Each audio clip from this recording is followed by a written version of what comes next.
Cartoon Bells. അരയാലും പേരാലും പറഞ്ഞത് ശരിയാണ്. എൻ്റെ മുകളിൽ ഇത്രയും നല്ല പഴങ്ങൾ ഉണ്ടാകുന്നതിൽ ഞാൻ ഭാഗ്യവാനാണ്. പഴങ്ങൾ തീരുമ്പോൾ എനിക്ക് വലിയ സങ്കടം തോന്നും. അതെ പപ്പായ, നീ എന്തിനാണ് ചിരിക്കുന്നത്? ഇതിൽ ചിരിക്കാൻ എന്തിരിക്കുന്നു? ചിരിച്ചില്ലെങ്കിൽ പിന്നെന്ത് ചെയ്യും? നോക്കൂ, ആരെങ്കിലും ഇത്ര വലിയ വർത്തമാനം പറയുമോ? കഴിക്കുന്നതിന് മുൻപേ തീർന്നു പോകുന്ന അത്രയും ചെറിയ പഴങ്ങളാണ് നിനക്കുള്ളത്. നോക്കൂ പപ്പായ, നീ ഇങ്ങനെ ഞാവലിൻ്റെ മനം നോവിക്കരുത്. ഞാവൽ പഴം ചെറുതായിരിക്കാം, പക്ഷേ രുചിയിലും ഗുണത്തിലും ഞാവൽ ഒട്ടും പിന്നിലല്ല. അരയാലും പേരാലും നിങ്ങൾ രണ്ടാളും മിണ്ടാതിരിക്കൂ. ഇതുവരെ ആർക്കെങ്കിലും ഒരു പഴം കൊടുത്ത് വിശപ്പടക്കിയിട്ടുണ്ടോ നിങ്ങൾ? വലിയ ഉപദേശങ്ങൾ തരുന്നു. നിങ്ങളെപ്പോലെ പഴങ്ങളില്ലാത്ത മരമാകുന്നതിനേക്കാൾ നല്ലത് ഞാൻ ഉണങ്ങി വീഴുന്നതാണ്. നിങ്ങൾ മരങ്ങളെന്ന് വിളിക്കപ്പെടാൻ പോലും യോഗ്യരല്ല. സുന്ദർപൂർ എന്നത് വളരെ നിബിഡവും മനോഹരവുമായ ഒരു വനമായിരുന്നു. അവിടെ പക്ഷിമൃഗാദികൾ മാത്രമല്ല, മരങ്ങളും ചെടികളും പോലും ഒത്തൊരുമയോടെയാണ് കഴിഞ്ഞിരുന്നത്. മാവ്, പേരയ്ക്കമരം, പപ്പായ, ഞാവൽ, അരയാൽ, പേരാൽ തുടങ്ങിയ ഒട്ടനവധി മരങ്ങൾ അവിടെ ഉണ്ടായിരുന്നു. എന്നാൽ പപ്പായ മരം മറ്റുള്ളവരിൽ നിന്നും വ്യത്യസ്തനായിരുന്നു. ഈ വനത്തിൽ എന്നെപ്പോലെയുള്ള ഒരു ദുർബലമായ മരത്തിന് സ്ഥാനമില്ല. ഒറ്റയ്ക്ക് കാലം കഴിക്കാൻ ഞാൻ എത്ര ഭാഗ്യദോഷിയാണ്. പപ്പായ മരം അപകർഷതാബോധം നിറഞ്ഞവനായിരുന്നു. ഒരു വശത്ത് മാവ്, ഞാവൽ, പേരയ്ക്ക മരങ്ങൾ തഴച്ചു വളർന്ന് പക്ഷികളുടെ മേളമായി മാറുമ്പോൾ മറുവശത്ത് പപ്പായ മരം മെലിഞ്ഞുണങ്ങി നിൽക്കുകയായിരുന്നു. അതിൽ ഇലകൾ കുറവായിരുന്നു. കുറേ കാലമായി പഴങ്ങളും ഉണ്ടായിരുന്നില്ല. അതുകൊണ്ട് തന്നെ പക്ഷികളൊന്നും അതിൻ്റെ അടുത്തേക്ക് വരാറില്ലായിരുന്നു.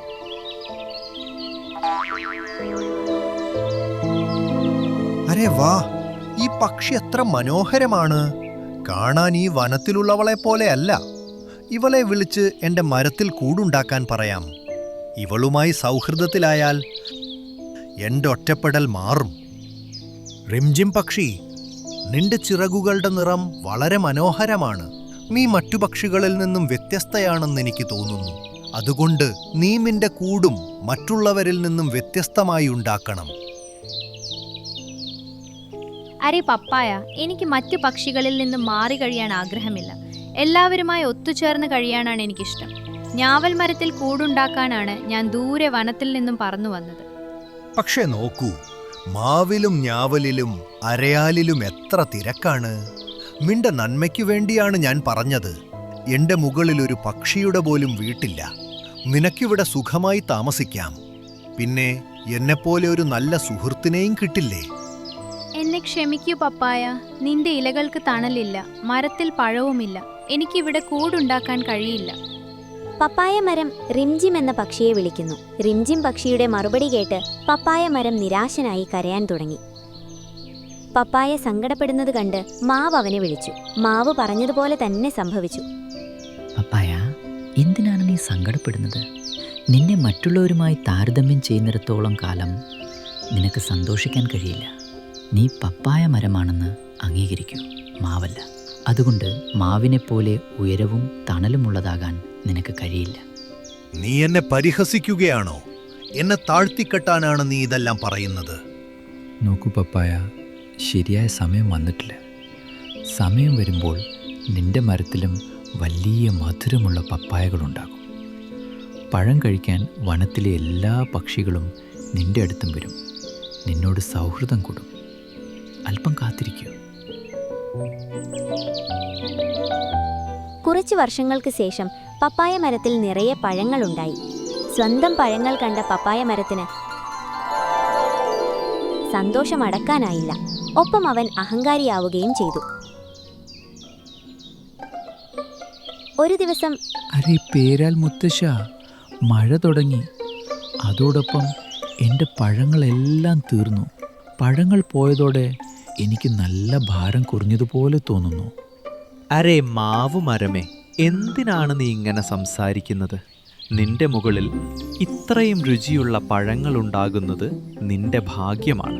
അതിൻ്റെ കൊതിയിലാണ് പക്ഷിമൃഗാദികൾ നിന്റെ അടുത്തേക്ക് വരുന്നത്. പഴങ്ങളില്ലാതെ ജീവിക്കുന്നത് എങ്ങനെയെന്ന് എന്നോട് ചോദിക്കൂ.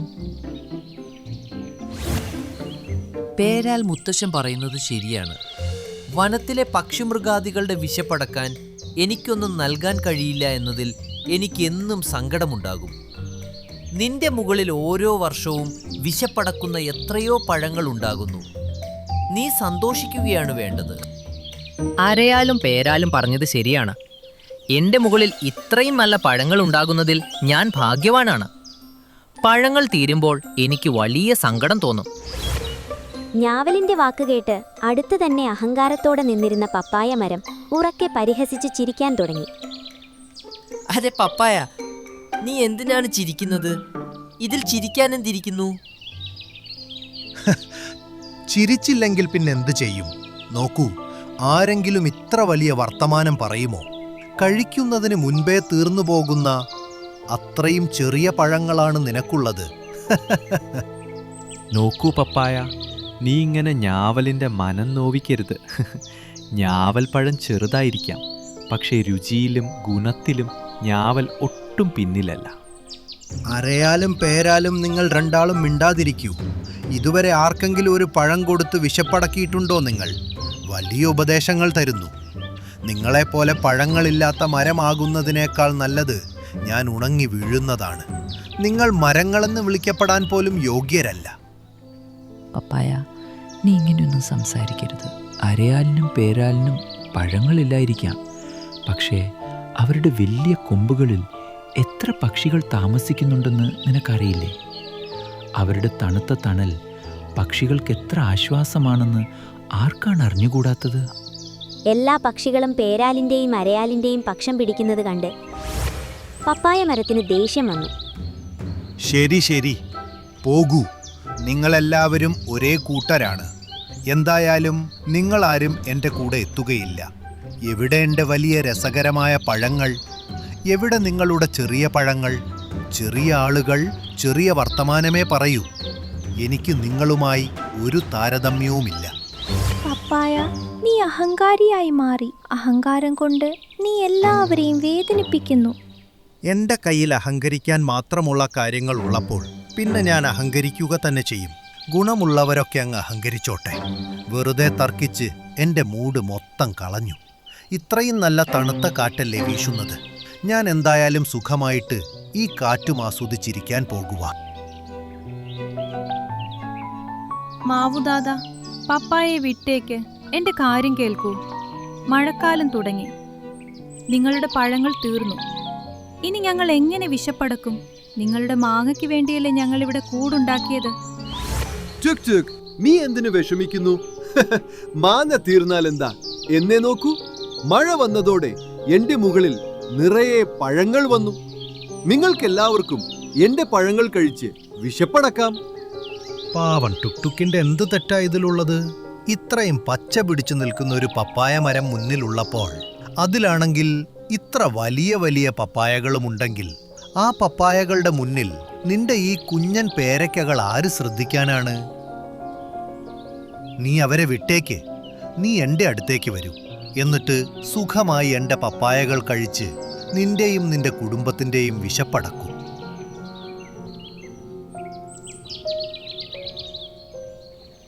നിന്റെ എല്ലാ സംസാരവും ഞാൻ കേട്ടു പപ്പായ. മാവുദാദയോടും പേരാൽ മുത്തശ്ശനോടും നീ സംസാരിച്ച രീതി എനിക്ക് ഒട്ടും ഇഷ്ടപ്പെട്ടില്ല. നിന്റെ പപ്പായ എനിക്ക് വേണ്ട. ഞാൻ വേറെ എവിടെയെങ്കിലും ആഹാരം കണ്ടെത്തിക്കോളാം. അരെ പോ പോ. നിനക്ക് നിന്റെ മാവു ദാദയോട് വലിയ അഹങ്കാരമല്ലേ? ഈ മാവിലും പേരാലിലും ഞാവലിലും ഒരു പഴം പോലും ബാക്കിയില്ല. ഈ മരങ്ങളെ പിന്തുണയ്ക്കുന്ന നിങ്ങൾ എങ്ങനെ വിശപ്പടക്കുമെന്ന് ഞാനും കാണട്ടെ. പപ്പായ മരം അഭിമാനത്തോടെ നിവർന്നു നിന്നു.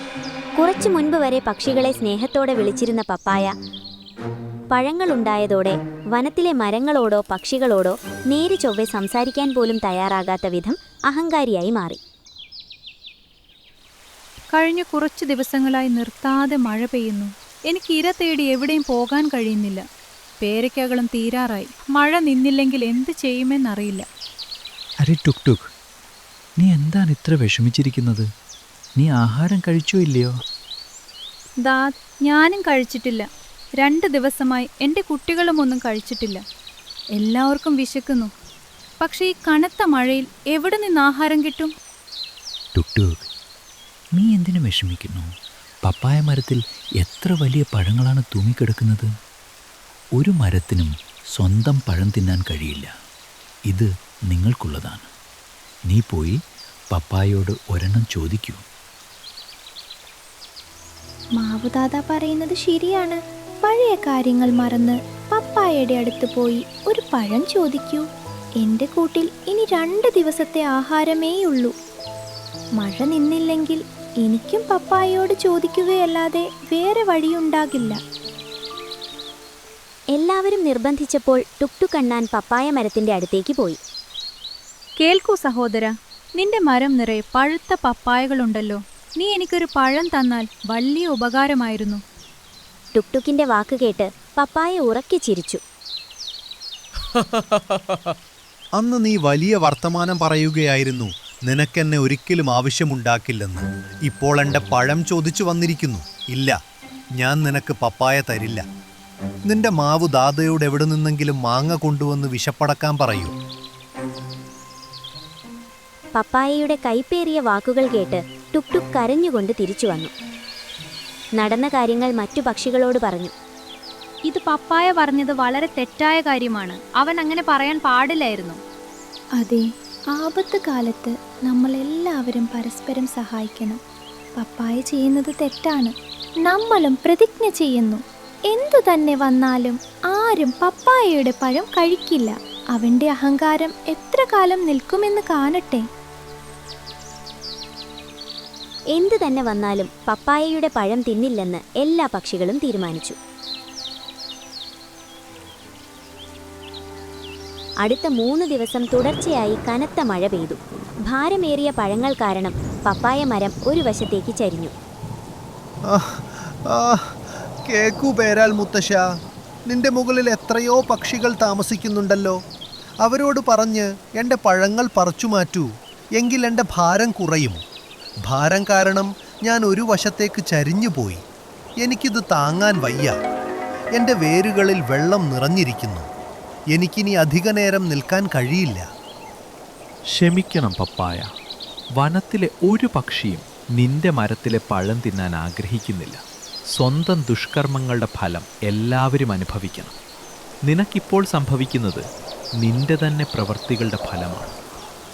പപ്പായയെ സഹായിക്കാൻ ഒരു പക്ഷിയും വന്നില്ല.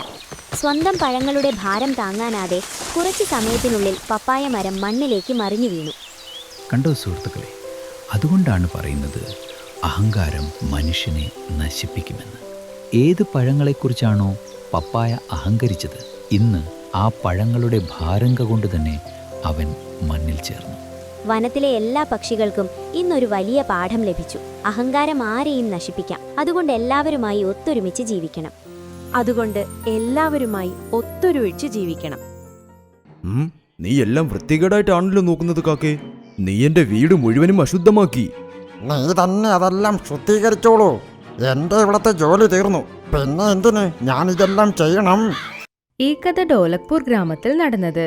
ആ ഗ്രാമത്തിലുണ്ടായിരുന്ന പറവകൾ മരങ്ങളെല്ലാം സന്തോഷത്തോടെ ജീവിച്ചുകൊണ്ടിരുന്നു. അവിടെ പലവിധമായ മരങ്ങൾ ഉണ്ടായിരുന്നു. അതുപോലെ പലവിധമായ പറവകളും ഉണ്ടായിരുന്നു. അപ്പോ ഒരു മരം ഒരു കുരുവിയോട് പറഞ്ഞു, കുരുവിയെ, ഇത് കണ്ടോ, ഇന്ന് കാലാവസ്ഥ എത്ര നല്ലതാണെന്ന്. എനിക്കിന്ന് ഡാൻസ് കളിക്കാൻ വരെ തോന്നുന്നു. അപ്പൊ കളിച്ചോ? പക്ഷെ നിനക്ക് കളിക്കാൻ പറ്റില്ലല്ലോ, നിന്റെ കാല് തറയ്ക്ക് അടിയിലല്ലേ ഉള്ളത്. അപ്പൊ മരം വേഗം ഡാൻസ് കളിച്ചു. ആ ചമേലിയെ താഴേക്ക് തള്ളിയിട്ടു. ചമേലി, എനിക്ക് ഡാൻസ് കളിക്കാൻ പറ്റില്ലെന്ന് പറഞ്ഞില്ലേ? എന്നാലിപ്പോൾ നീ താഴെ വീണല്ലോ. നീ ഭ്രാന്തൻ, അഴുക്ക് പിടിച്ച മരമേ. അങ്ങനെ അവരെല്ലാവരും സന്തോഷത്തോടെ ചിരിച്ചുകൊണ്ടേ ജീവിച്ചുകൊണ്ടിരുന്നു. അവിടെ പപ്പായ മരത്തിന്റെ തോട്ടവും ഉണ്ടായിരുന്നു. അവിടെയും ഒരുപാട് പക്ഷികൾ ജീവിച്ചുകൊണ്ടിരുന്നു. എല്ലാവരും സന്തോഷത്തോടെ ജീവിച്ചുകൊണ്ടിരുന്നു. അവിടെ വലിയൊരു പപ്പായ മരം ഉണ്ടായിരുന്നു. അത് എല്ലാവർക്കും വളരെ സഹായങ്ങൾ ചെയ്തുകൊണ്ടിരുന്നു. ഏതെങ്കിലും പക്ഷികൾക്ക് എന്തെങ്കിലും താമസിക്കാൻ സ്ഥലം വേണമെങ്കിൽ അവരവിടെ ഉണ്ട പപ്പായ മരത്തിന്റെ വീട്ടിലാണ് താമസിക്കുക. ആ ഉണ്ട പപ്പായ മരം വളരെ നല്ലത്. ആർക്കെങ്കിലും സഹായം വേണമെങ്കിൽ തീർച്ചയായും സഹായിക്കും. അപ്പൊ ഒരു ദിവസം കാക്ക അതിനോട് പറഞ്ഞു, ആ വലിയ പപ്പായ മരമേ, എന്റെ വീട്ടിലേക്ക് കുറച്ച് വിരുന്നുകാർ വരുന്നുണ്ട്. ഞാൻ എല്ലാവരെയും ഇവിടേക്ക് കൂട്ടിക്കൊണ്ട് വരട്ടെ. കുറച്ചു നേരത്തെ കാര്യമേ ഉള്ളൂ. പ്ലീസ് കുറച്ചു നാളത്തേക്ക് നിങ്ങളുടെ വീട് വാടകയ്ക്ക് തരൂ.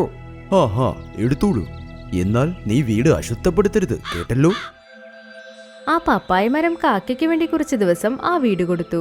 സ്വന്തക്കാരും വന്നു. അത് കഴിഞ്ഞ് അവരെല്ലാവരും പുറപ്പെട്ടും പോയി. പക്ഷെ കാക്കയുടെ സ്വന്തക്കാർ ആ വീടിനെ എത്രത്തോളം നശിപ്പിച്ചിട്ട് പോയെന്നോ. അത് കണ്ടതും ആ വലിയ പപ്പായ മരത്തിന് ദേഷ്യം വന്നു.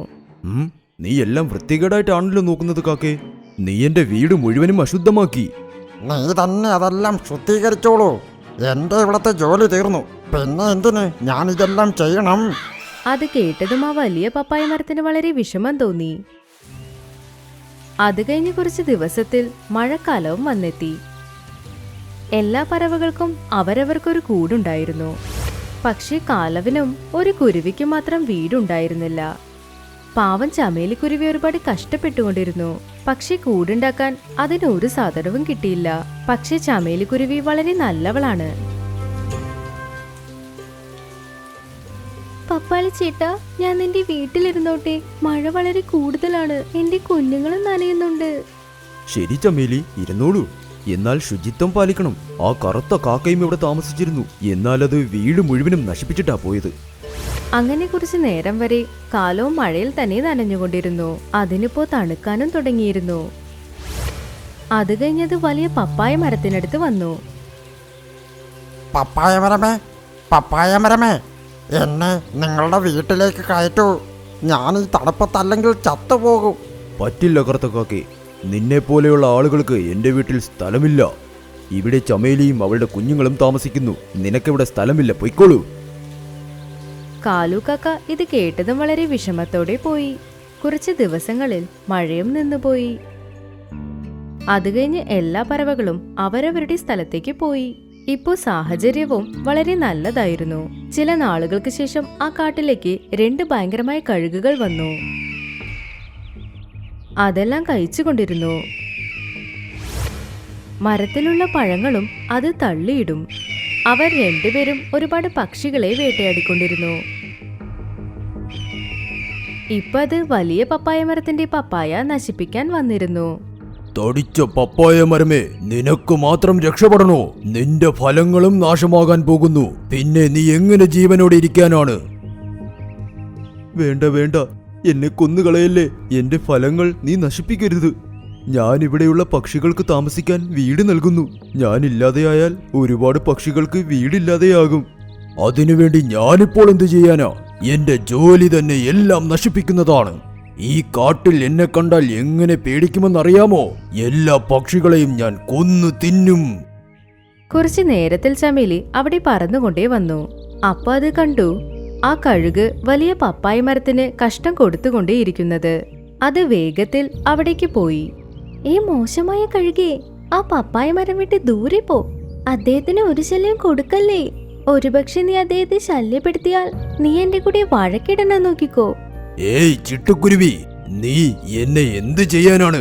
ഈ പപ്പായ മരത്തിന് ഞാൻ ഉറപ്പായും നശിപ്പിക്കും. അങ്ങനെങ്കിൽ വാ വഴക്കിന്. ചമേലിക്കും ആ കഴുകിനും വഴക്കുണ്ടാവാൻ തുടങ്ങി. അപ്പൊ ചമേലി കാടിന്റെ വേറൊരു ഭാഗത്ത് ആ കഴുകിനെ കൊണ്ടുപോയി.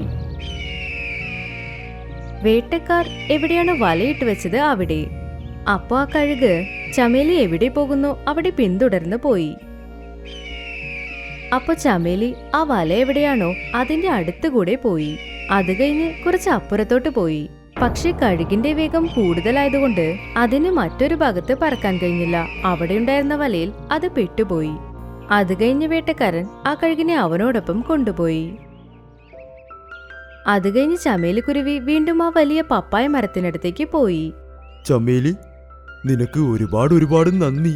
നീ വളരെ നല്ലവളാ. നീ നിന്റെ ജീവൻ പണയം വെച്ച് എന്നെ രക്ഷിച്ചിരിക്കുന്നു. അതൊന്നും സാരമില്ല പപ്പായ മരമേ. നിങ്ങൾക്ക് എന്ത് വേണമെങ്കിലും എന്നോട് പറയൂ. അങ്ങനെ ആരെങ്കിലും നിങ്ങളെ ഉപദ്രവിക്കാൻ സമ്മതിക്കോ? പിന്നെ ചമേലി, നിനക്ക് എന്ത് സഹായം വേണമെങ്കിലും അതെന്നോട് ചോദിക്കാം. നിന്റെ എല്ലാ കഷ്ടപ്പാടും ഞാൻ അകറ്റാം. ഇല്ല, എനിക്ക് ഒരു കഷ്ടവും ഇല്ല. പിന്നെ പപ്പായ മരമേ, ഞാനിപ്പോ എനിക്ക് വേണ്ടി കൂട് പണിയാൻ കോലെടുക്കാൻ പോകുന്നു. എന്തെന്നാൽ വീണ്ടും മഴ വരാൻ പോകുന്നു. ഏയ് ചമേലി, നിനക്ക് സ്വന്തമായി വീട് നിർമ്മിക്കാൻ ആഗ്രഹമില്ലേ? ഇന്നു മുതൽ എന്റെ വീട് നിന്റെ വീടായി മാറാൻ പോകുന്നു. അയ്യോ പപ്പായ മരമേ, നിങ്ങൾ എന്ത് പറഞ്ഞുകൊണ്ടിരിക്കുന്നു? അതെ അതെ, നീ എന്റെ ജീവൻ രക്ഷിച്ചിരിക്കുന്നു. നിനക്ക് വേണ്ടി ഇതെങ്കിലും ചെയ്യണമല്ലോ. ഇന്നു മുതൽ ഈ വീട് നിന്റെ സ്വന്തം വീടാ. മഴ വന്നാലും വെയിൽ വന്നാലും എന്ത് ശല്യം വന്നാലും നിനക്കിവിടെ ഇരിക്കാം. ഇനി മുതൽ ഈ വീട് നിന്റെയും വീടാ. ഈ വീട്ടിലേക്ക് ഇനി ആരും തന്നെ വരില്ല. ഈ വീട് നിനക്ക് വേണ്ടി മാത്രമാ. അപ്പൊ ഇന്നു മുതൽ നിങ്ങൾ എന്റെ വലിയ പപ്പായ ചെറിയച്ഛൻ. ആ, അങ്ങനെ തന്നെ കരുത്. അത് കഴിഞ്ഞ് വലിയ പപ്പായ മരവും ചമേലിയും ഒരുമിച്ചാണ് ജീവിച്ചത്. അവർ രണ്ടുപേരും വളരെ സന്തോഷത്തിലായിരുന്നു, വളരെ സന്തോഷത്തോടെ ജീവിച്ചുകൊണ്ടിരുന്നു. ചമേലി അവളുടെ കുട്ടികളെയും അവിടേക്ക് കൊണ്ടുപോയി. ഈ കഥയിൽ നിന്ന് നമ്മൾ എന്ത് മനസ്സിലാക്കിയെന്നോ, നമ്മൾ ആർക്ക് എന്ത് ചെയ്യുന്നോ അത് തന്നെ നമുക്ക് തിരിച്ചു കിട്ടും. നമ്മൾ നല്ലത് ചെയ്താൽ നമുക്ക് നല്ലത് തന്നെ സംഭവിക്കും. പക്ഷെ നമ്മൾ നാശം ചെയ്താലോ, നമുക്കും നാശം തന്നെ സംഭവിക്കും.